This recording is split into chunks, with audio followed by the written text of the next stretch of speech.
Se dhe po të vazhdojnë institucionet e sigurisë si qishin, nuk kryoheshin dot firmat piramidale. Kush i shkatroi?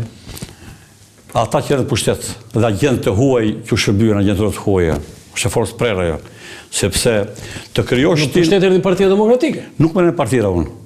Unë merrem problemet e Shqipërisë. Ajo erdhi. Unë nuk merrem parti, as me emra. Pra, ata që erdhën në pushtet, e shkatruan institucionet e sigurisë dhe të mbrojtjes kombëtare.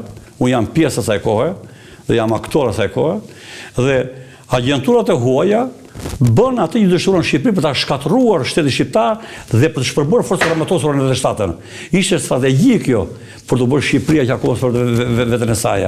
Sepse të hapësh firma piramidale, të grumbullësh gjithë pasurinë e popullit shqiptar dhe të heshtësh sepse e morën e bën kryetarin e Shikut, ka mësues fizike, e morën e bën drejtorin e zbulimit... Keni fjalën për gazetetin? Nuk them emra, zbulimit jashtëm pranë mësues fizike, ku nuk din fare që zbulimi, si funksionon, si realizohet detyrat, ç'mund të prisje ti? Dhe ja rezultati.